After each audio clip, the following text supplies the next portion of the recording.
ទាំងអស់នេះគឺជាទស្សនវិជ្ជាដីទាំងស្រុងដែលខ្ញុំបានធ្វើការផ្ដិតយករូបភាពដើម្បីបង្ហាញទៅដល់បងប្អូនដែលកំពុងតែធ្វើការស្វែងរកដីដែលមានទំហំធំដើម្បីធ្វើកសិកម្មទៅតាមជំនាញរបស់បងប្អូនដីនេះកំពុងតែធ្វើការស្វែងរកម្ចាស់ថ្មីនៅលើទឹកដីនៃស្រុករតនមណ្ឌលរបស់យើងមើលទស្សនវិជ្ជាណាបងប្អូនលបាយដីខ្មៅលាយក្រហមនៅលើផ្ទៃដី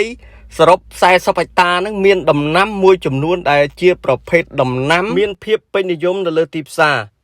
ទាំងនៅក្នុងស្រុកនិងនៅក្រៅស្រុក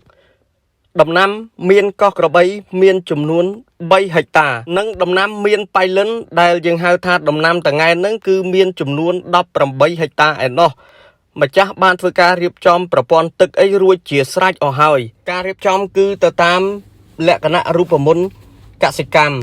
នៅខាងក្រោយដីមានរោងម៉ាស៊ីនបូមទឹកមានកម្លាំងខ្លាំងដីនេះពិសេសណាស់បងប្អូនជាប់នឹងទឹកអូរហ្នឹងមានប្រវែងចូល1000ម៉ែត្រឯណោះណាទឹកអូរនេះខួបប្រាំងមិនរៀងជាដាច់ខាតមានទាំងដំណាំឫស្សីផ្អែមនឹងចំនួន1ហិកតារួមទាំងដំណាំចន្ទីដែលមានចំនួន3ហិកតាប្រសិនបើបងប្អូនចង់ដាំដំណាំអ្វីផ្សេងក្រៅពីដំណាំដែលមានស្រាប់នៅលើផ្ទៃដីមួយនេះ